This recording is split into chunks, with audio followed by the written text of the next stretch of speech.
Hi everybody, I'm Ray. I'm here at React Miami with Chris Chedeau. Chris, thanks for sitting and having a chat with me. Why don't you tell us a little bit about who you are, who you work for, and what you do? Yeah. Hey, so my name is Chris. So I've been working at Facebook/Meta for the past 11 years. And so I've been part of the early days of React. I co-created React Native, Prettier, Excalibur, and yeah, a bunch of things on the front-end world. That's really awesome.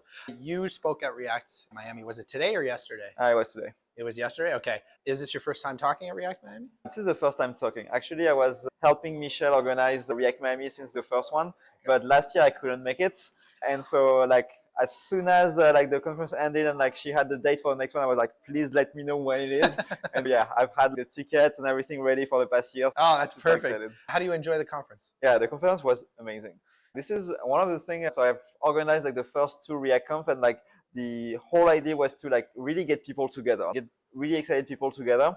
And so this is why I think this copies like very similar theme around. Oh, this is like smaller conference, like one track, and really like everything is super excited about it and has like I'm always asking somebody like when they chat with me, hey, do you have a project you're working on? I've seen so many cool demos happening. So yeah, super excited. Yeah, one of the things I really like about these smaller conferences is, like you said, the single track.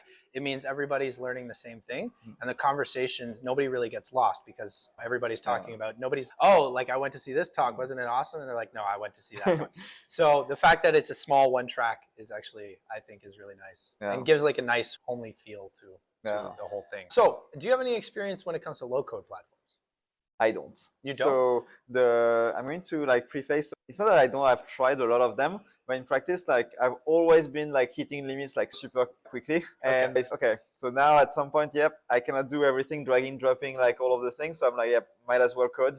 But I know you're working on something around this, so please. Yeah, that's what we're working on. No, but so it makes sense. It's a typical problem that developers seem to have with low code platforms is that like low code is a great way to get things done quickly, but with a lot of platforms, you hit that wall of I can't solve my business problem because the platform doesn't let me. So a solid low code platform would be one that gives developers that kind of capability. Cool. So I should try 8 days. You should try 8 days, absolutely.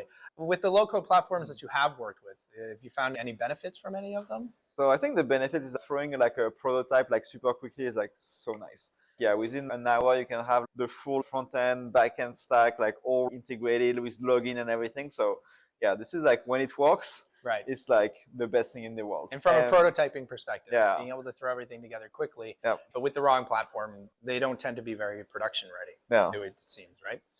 Is there anything else you'd like to talk about? Anything you're passionate about, or any Facebook secrets you can give out to the world? I cannot give out any Facebook secrets, but so I did a talk on doing video editing on the browser. And so I want to tell the world like all of the APIs to do video editing are in the browser now. Oh, yeah. And it's still really hard to actually use them. And so you should watch my talk for getting started and like understanding all of the concepts, but it's possible. And so one thing I want people out of this conference to get away with is it's now possible. So like now like everybody should try hacking on it and expanding it and like getting an ecosystem around it. Right. The only way that we're going to make the APIs better is to really break them down. Yeah. The more people use them, the more we can. Yeah, and at some point it's going to end up in 8 days. Now anybody can do a video editor. Exactly. Is there a place that you'd send people to learn more about that? The talk is going to be live, and I have a bunch of URLs at the end. So. Oh, okay. So pay attention to the talk, and you'll be able to get started. All right, Chris. Thank you for taking the time. It was super nice chatting with you.